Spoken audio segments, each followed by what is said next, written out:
chaired the committee on nomination and selection, and I can't even remember how many nominations we had, but we had a bunch. 26. Is that right? But didn't we thin that down from Oh, yeah. a bigger, much bigger number. In fact, I was on the original list. No, I wasn't.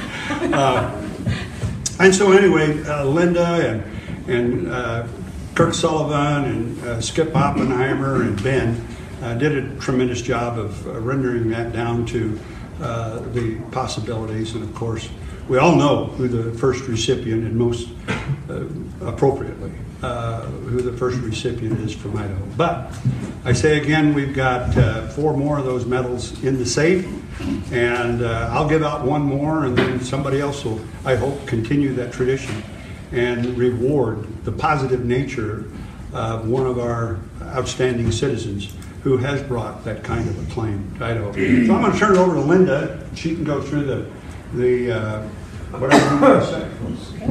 Thank you, Governor. Well, on behalf of the Commission, I want to add my congratulations to Barbara. This really is a wonderful honor, and how appropriate that it would go to her as our inaugural recipient. The executive order that the Governor signed said that it was to recognize exceptional, meritorious, and inspirational service, and I really can't think of anybody more deserving of that recognition than Barbara. As the Governor mentioned in his remarks earlier, we were the first commission to get together and make this recommendation to him.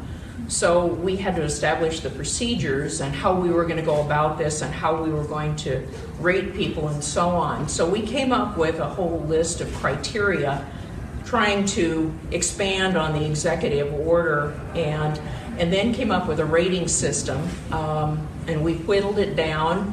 The commission met several times. We talked about the various criteria. We talked about the people who had been nominated, and it really was a very difficult decision. We had a lot of good people, and realizing that this was the inaugural award, we really wanted to give the Governor an excellent selection from which to make the final choice.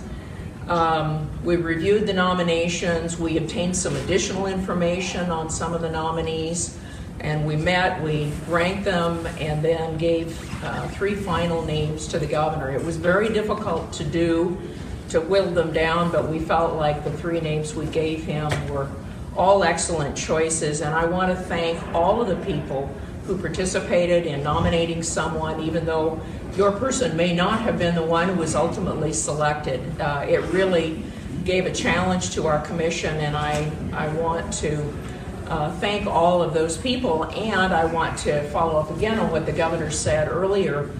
We're starting the process again right now. The deadline is March 31st, and I want to encourage everybody in Idaho to think about who that person might be that they would like to nominate, that is exceptional, meritorious, and has provided inspirational service to their community and to Idaho, and strongly encourage you to make that nomination. I will tell you that the form is very small. It's not cumbersome or difficult at all to fill out, and if you'll go to the Governor's website, you can find it there under Medal of Achievement. And again, I just want to encourage everybody to nominate someone before March 31st for this upcoming year, because the medals are absolutely beautiful, and the commission would like the opportunity to do this again. So thank you, Governor, so much, and again, congratulations, Barbara. Well, thank you, and as I said earlier, we had also Skip Oppenheimer and Kurt Sullivan and former Secretary of State Pam Sursa. So a stellar committee making a stellar decision. So thank you for a sterling decision. So thank you. This could not have happened without the help of President and CEO of Idaho Mining Company, Phil Baker. Phil was in from the get-go as soon as we mentioned that we wanted it to be some precious medal from Idaho. We wanted it to represent the state, and there was just no hesitation in Phil at all. In fact, at one time, Barbara, I asked Phil, I said, well, what do you think that's, worth. Of course, the market is changing now. I think I looked at today it's about 16.62 an ounce. So that's 20 ounces. Watch that, Clay. So anyway, Phil couldn't be here today because he's probably paying for those medals. Because we do have 4 of them. But he did send a very able representative, and Carolyn Turner has joined us. She actually is the treasurer of Hecla Mining Company, so ultimately signed the check.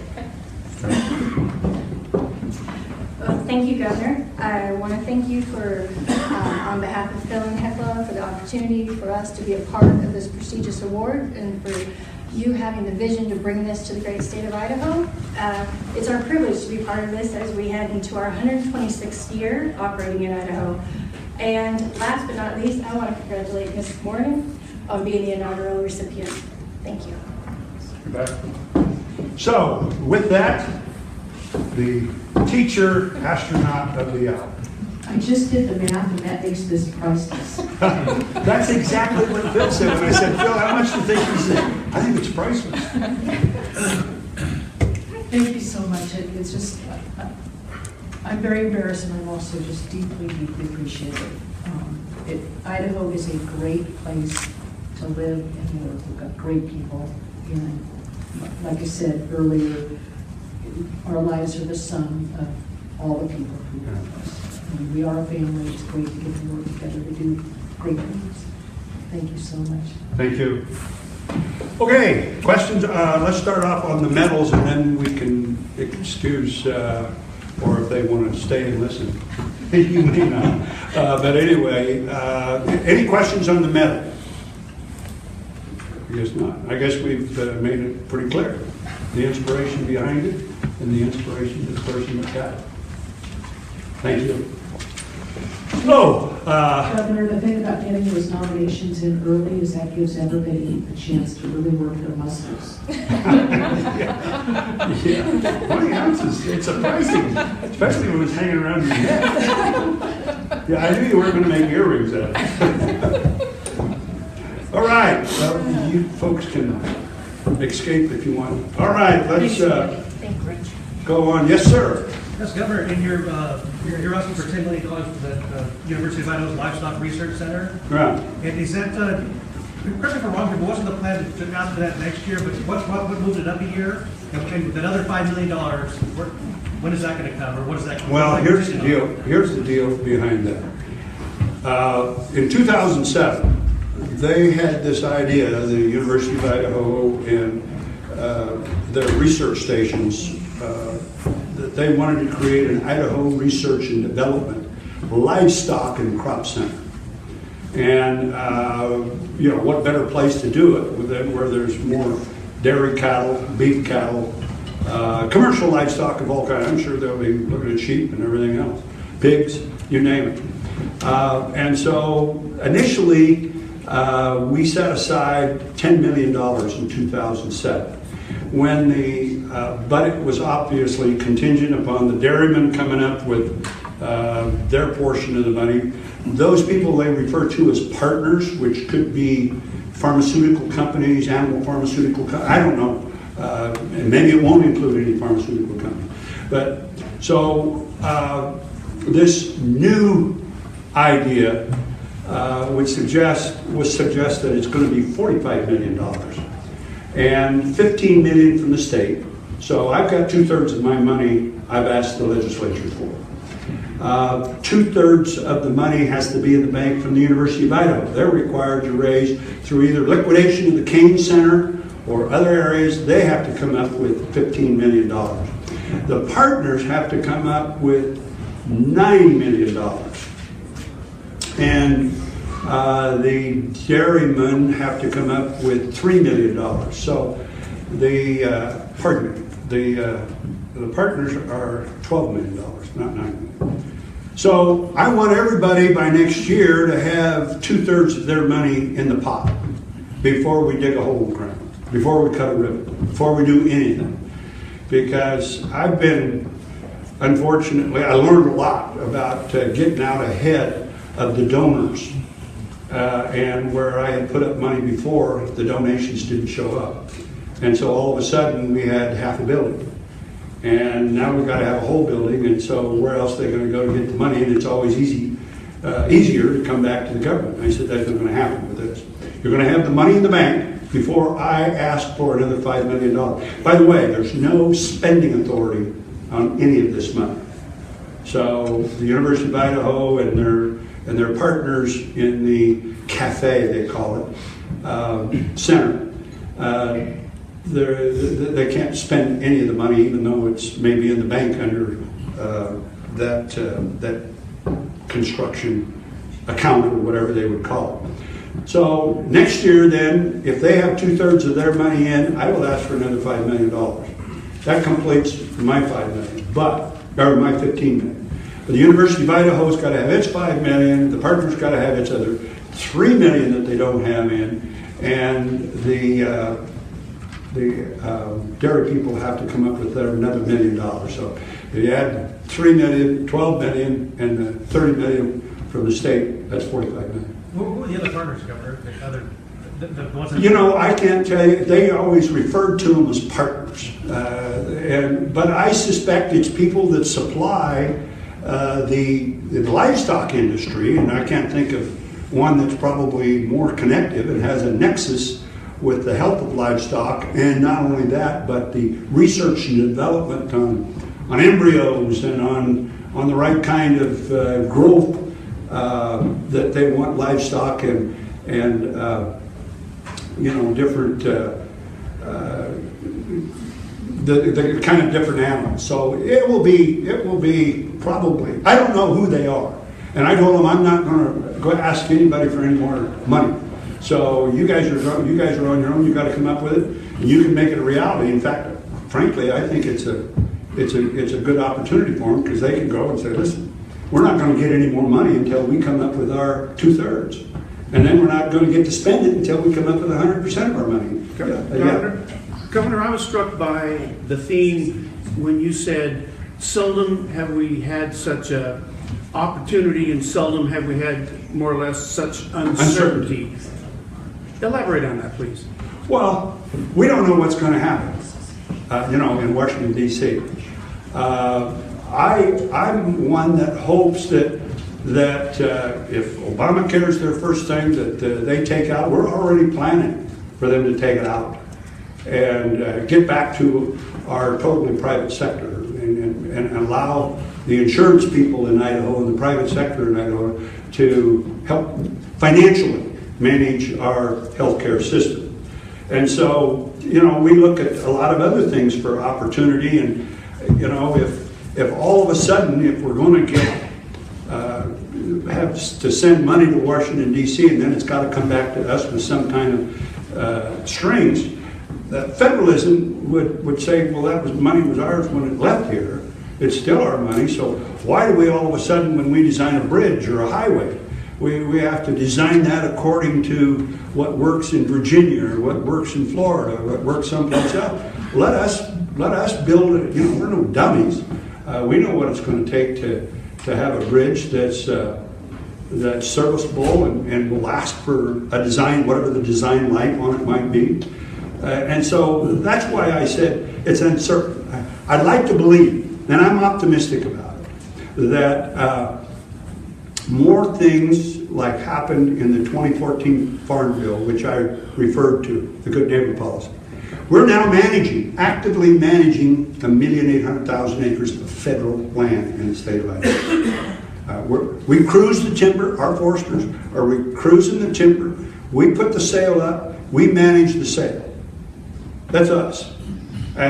Where's that money going to go? That money will go to the next Good Neighbor policy or Good Neighbor sale that we have. We've already had 2 successful sales. Idaho was the first to do it, and I think Montana is the second. But we're the only 2 states involved in it so far. Wait a minute, I had one from Bill here. Governor, your budget and your message today didn't really get into transportation funding at all. Can you tell us a little bit about that? Well, let me say, in general, I'm a user pay guy. I think if you use the highway, there's only a couple of ways that we can make that happen. And One is through fuel tax, and the other is through licensure, registration. And, I know that last year there was some angst about some of the economy vehicles, but, I drive in from Star every day in my F-150 Ford pickup, and I'm sitting at a stop sign, and, I see somebody, I get about 15, 16 miles a gallon, maybe a little more than that, 18. But pulling up right next to me, somebody that gets 50, 60 miles a gallon, because they're running on electricity, maybe part of the time. Well, they want they want the same amount of safety. They want the roads cleared of snow. They don't want to hit potholes with the electric car is going to get busted up just as fast as a traditional vehicle, but a petrol powered vehicle. So I would just say in general, I'm for user pay, and whoever uses it the most is going to use the most fuel or the registration, and that's the only way we can tax it. And there's just a quick follow-up. There's already talk about expanding the surplus eliminator this year. Would you veto that? Would you say I'm not gonna go there right now. Would you oppose that? I'm a user pay guy. Governor Otter, you mentioned legislation regarding tax relief in your state of the state. I may say something important here in a little bit.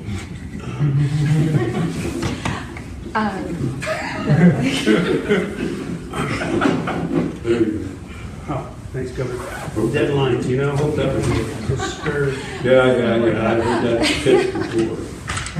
You mentioned the tax relief legislation in your state of the state. Is this one of the 5 proposals that you mentioned at the AP preview that you had seen, or is it something completely different? Oh, no, the unemployment tax is a result of actuarially, during the Great Recession, we had been collecting sufficient funds to cover the unemployment, and because we had reduced the tax. And so we ran into a big time hole, and we had to borrow hundreds of millions of dollars in order to make those unemployment payments. And so, and then they also responded by raising the unemployment tax to pay off what we borrowed, but also to make it actuarially sound. This number, I think, is close. Where's Janie? What do we have in that fund? 600 million? So we had to borrow 200 million. No, I knew that. And in the fund right now, we've got around 60 million. So that allows us to cut the tax by the percentage 6.3%, and that's worth about 150 million over the next 3 years. Yeah. You want to put another 104 million into the ed reforms playing off the task force. Discussions I've had with people involved in education, they think it may now be time to have sort of put the whole thing back on the table, look at it, see what's working, see what isn't. In view of the fact that we're getting into some serious money here, would you? Well, the first 75 million I thought was pretty serious. Would you be? Do you think it's time to do that? And would you give me some sense about how you think you should go forward with Yeah, Bill, I think we should always be planning 5 years out. And so we've got 2 years. This will be the 3rd year behind us. We ought to be still planning 3 years out. We do that in most operations of state, whether it's highways we just talked about. We know pretty much where we're going to build if we have the resources, where we're going to build a bridge in 5 years, where we're going to resurface a highway in 5 years. I could almost tell you where to go shoot an elk in 5 years, because the Fish and Game also has, a what we call a horizon cycle. It's 5 years out. In fact, that's what the highway department calls their plan, or the horizon plan. So if a local community needs some infrastructure improvement or maintenance, and it appears on that horizon, there's a pretty good chance they're going to get it. So I think we ought to be doing the same thing with education. There's no reason we can't take a look at it, and we should feel like we put a plan together 4 years ago. We put a plan together 4 years ago, and there's no reason we shouldn't update it. Right. Speaking of Fish and Game, I didn't see anything in the budget talking about their a fee increase. Are you recommending a fee increase in this budget? The commission would recommend a fee increase, not the government. Okay, so what do you? But those are all dedicated funds. Okay. So if you buy a hunting fishing license, I don't know. I haven't, the commission, I've heard some talk from the commission about it. I don't know what it is, or if they're going to ask for it, and I don't know how much. Yeah. No, go ahead. So you asked for the legislature to provide you support on the two new proposed facilities at INL. You talked a little bit about state financing, but there wasn't much detail. What exactly are you asking the legislature to support? Well, yeah, I said, you know, that the state would build them, but in our arrangement with INL, they would be leasing those from us, and they would cash flow. And so at the end of that lease period, we would own the buildings, and that would continue to be a revenue stream for higher education. And we would use those lease payments to pay off the buildings. But the latest information I had is around $80 million for the two of them.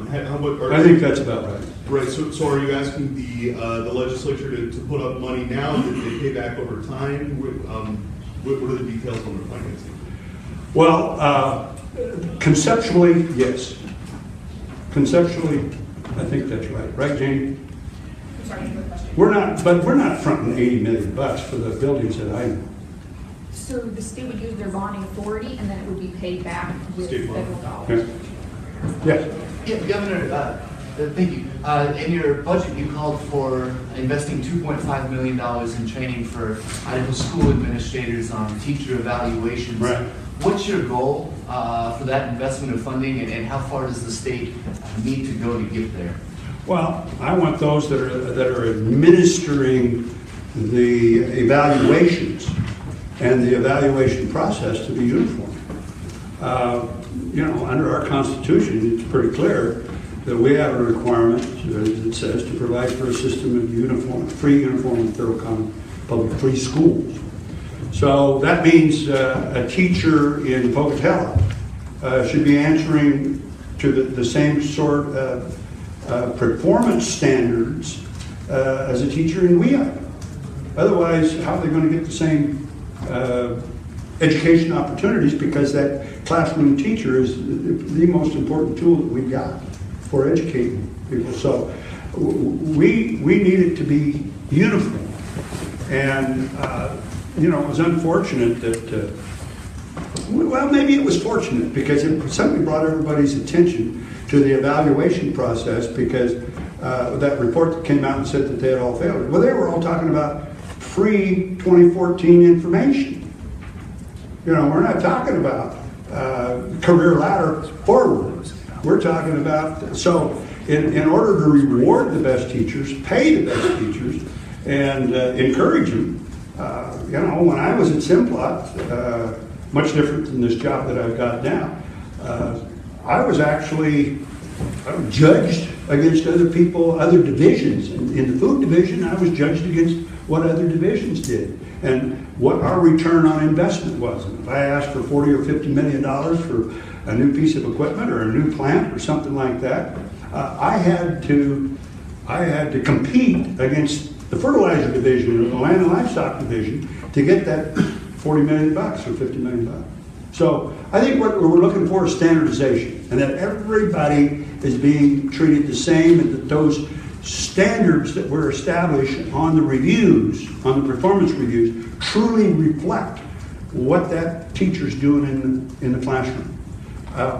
My wife was sort of explaining to me, being a 12-year classroom teacher and a 2-year administrator, that she had a requirement as the vice principal to be in every classroom, I think, up to 10 times a year and watch how that teacher was performing in the classroom. Then they had other things that they, but you know, this is one of the, I mean, so that's just one of those things. Thank you, Governor. Yeah, yeah. And I apologize if someone asked this already. I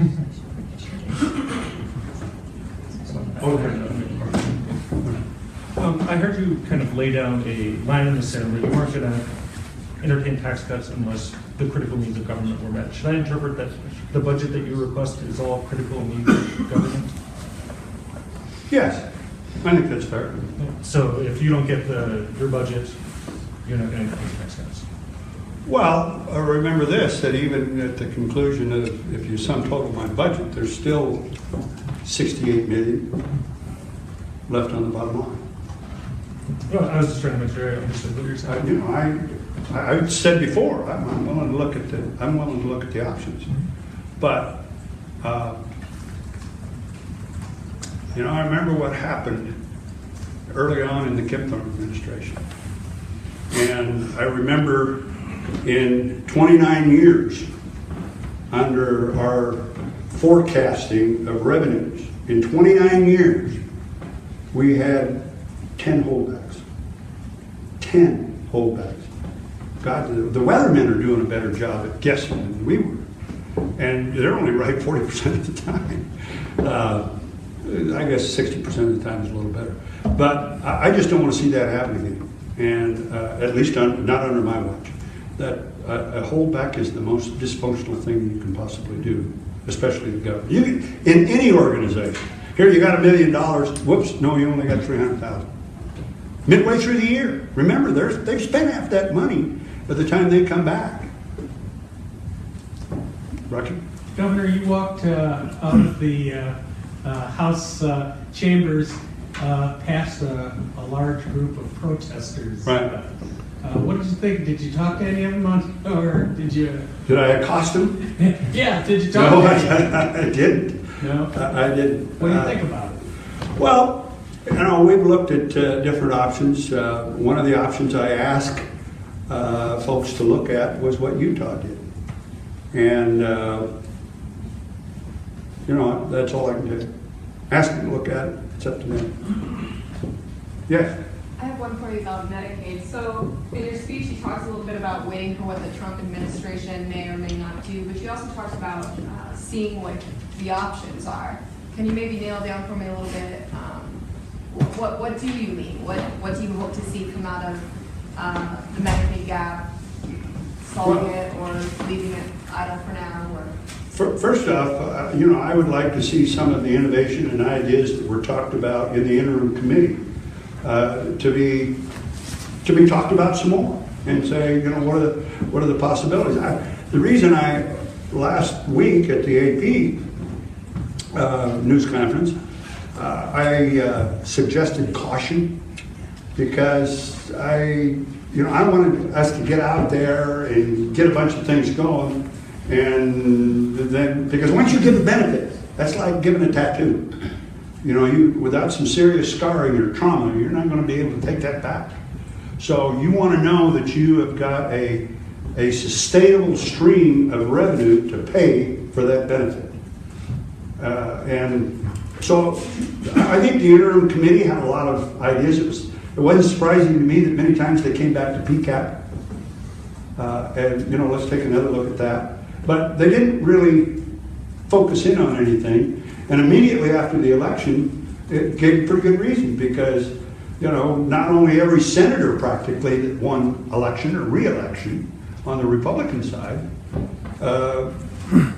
told me he was going to vote to repeal Obamacare. Our presidential candidate, in fact, almost every presidential candidate on the Republican side said the exact same thing. So, I say again, you know, waiting is generally the worst option. But in this case, I think it's advisable. Don't get out ahead of what they may do. In the meantime, what would you say to Idahoans who are in that gap population, who are waiting for a solution, or at least an answer? No, they're not waiting for a solution. There may be some that are waiting for a solution. But what I mean by that is that contrary to predictions that were otherwise made, I think there's still a lot of health care out there available to those folks. and that though it may not be exactly what we wanted or what they wanted, there are still portals of healthcare available. And so I don't. We also had real serious disagreement over the 78,000. Is that a good number? Because there were a lot of them that aren't going to seek healthcare, because of their age, no matter what their income. I think until I was 30 years old, I was bulletproof. I don't remember. Well, the company supplied me insurance, but I think before I went to work for the company, when I was in college, I didn't have insurance. Maybe when I was playing football, I was covered for any injury I might get in football. But we're fortunate in a way. We're fortunate that even for that 78,000, for those that are truly in need, there is some available help. As far as the rest of the folks who Well, if your premise is that government's the only one that can do it, I disagree with that premise. What were we doing before?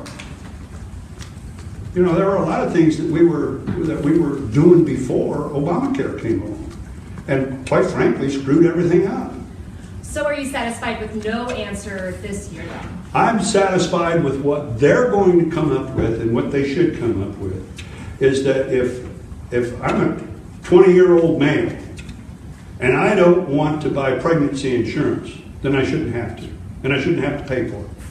I should buy exactly the model and the custom of what I think I need for my health care. That's what I should. And then I should make that decision, and then it should be up to the private sector to say, okay, here's your options. And I don't see anything wrong with that. In fact, we suggested even before Obamacare came along that we have all the insurance companies on a website. And that if you said, I need A, B, C, and D in my insurance, and then you plug A, B, C, and D in your insurance and push a button, the price of each of those companies came up. This is what you could buy it for. I thought that was probably the best of all worlds, because you were letting the private sector model the insurance, and usually, actuarially, they're going to say, if you're this age and you're susceptible to this kind of an accident or something like that, this is what your insurance is going to cost you. Yes? Governor, you have $1.8 million in your budget for Polytechnic Institute in Idaho Falls. I'm curious, is the idea that you could move forward with that this year? Is there a financial partnership with the lab? And where would it be located? Would it be University Place in conjunction with a community college that goes through? Well, I would hope that in May we could say yes to your latter suggestion, that it would be housed with the college. One of the things about Eastern Idaho College is that we're way ahead of the game there compared to where we were with CWI, Northern Idaho Community College, or even Southern Idaho Community College. All the facilities are already there. They've got, I think they told me they got 1,200, 1,400 students. They can, with what they've got right now in the facility, they can go up to 4,500. Boom, overnight. Back here, yeah. Governor, your budget, when you add it up, it grows government faster than the economy, faster than wages, faster than income growth. Traditionally, that's been something you don't do. Is you were pledging in previous years, you pledged not to grow government faster than the economy. What happened this year? Well, a couple of things. We're still backfilling, especially with the university, with the universities, I should say.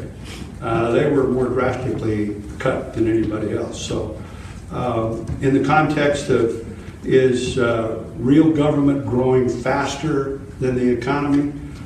If you count the backfill, you're probably right. But we had some catch up to do. And it was demonstrated before pretty well in our workforce development and how anemic we were. And if you take a look at our labor statistics alone, we've got some serious catch up there, because even at 3.8% unemployment, We got roughly 30,500, 30,000, maybe 31,000 people out of work. And we got 22,000 jobs that we can't fill because they don't have the skills. And part of them will tell you is that because we don't have the education portals that we need, especially in higher education. So, Folks, the governor has time for one or two more questions. I remember you saying, what did we do before? And I'm thinking back to before Obamacare, the Catastrophic Health Fund wrote out much bigger checks. Is that fund ready to deal with possible repeal of the Obamacare law? well, there were some things. Now, first off, remember that under our insurance in Idaho, the kids on the parents' policy, I think, was 26. We were pretty much there. We had the catastrophic, what we call the reinsurance fund for those pre-existing conditions, so to speak, and we were getting along. We were getting along pretty well. And so I would say that at least in healthcare, there's some other things that we learned about ourselves, and part of it is let the private sector handle, rather than to the extent that we possibly can. I like the idea of being able to buy, now maybe some of the insurance companies don't, but I like the idea of being able to buy insurance across state lines. Let me go any place I want, and if I can buy an insurance policy, and well, we've got a Montana company that is operating within our insurance exchange, and so they're selling their policies because they've got the kind of products that people want, and but we still have a tremendous element, even in the insurance exchange, of having to buy policies that you don't need, and things in that policy, ingredients in the cafe model of that policy, cafeteria model of that policy that you don't need and don't want. Kevin? Governor, in your speech, you mentioned the frustration of the electorate that you saw last fall with government in Boise and in Washington, D.C., but a lot of what you laid out today was a continuation on education, on Medicaid, on tax policy. Where's the change in your agenda? You mean a continuation for the last 3 years? Continuation of No, a continuation, Kevin, of the last 3 years. There's been some dramatic changes, and especially in education. And I think you would have to admit that. You, of all people, should be admitting that. The accountability part of our whole education system is right now probably the biggest attention getter that we've got, because with this money that we're putting into the career ladder, this $58 million that's going into the career ladder, add that to the 70-some million that we already put in the previous 2 years. We expected, I think it was anticipated by now, that we would have that accountability part done. And I would tell you that we will definitely not go another year without that accountability part in place, and that is the examination of how well the teachers are doing in the classroom. That's that process. This needs to be the last question, folks. One here. Governor, I'm hoping that you can share with us your long-term plans. I know you haven't been shy about expressing interest in the Trump administration, so if you could just, let us know what you're thinking. Well, I'm thinking another 2 years down the road. In 2 years, I won't be standing up here. No, it was. In fact, I think you asked me that the other day during the AP. Shouldn't the people of Idaho have a governor who's governing the state be more interested in being governor than being interested in Secretary of Agriculture or Interior? Yes, they should. But when I see an opportunity like to be part of new federalism, to be part of serious and meaningful partnerships, then I'd like to be part of that. And not only that, I think if I left tomorrow, I'd left the state in pretty good hands, because Brad Little would take over. And Brad Little has been an integral part of my administration since the day he raised his hand and put one hand on the Bible and took the oath. And so I have, that would be part of it, you know, if I had any doubt about the future leadership of the state, should I leave, then I might have another consideration. Is the USDA appointment over now? Do you know anything more about that? You know, Bill, I would say I think it is. They haven't asked me for my tax returns, and they haven't asked me for, of course, they probably still have all that from when I was in Congress. And they may be embarrassed to know that I'm not as wealthy as the rest of those folks that they're appointing.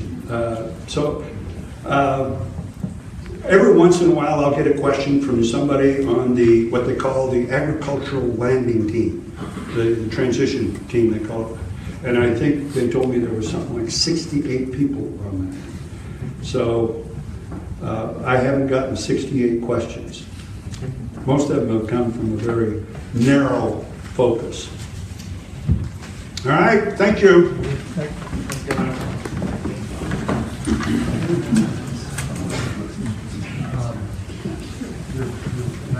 Yeah, right.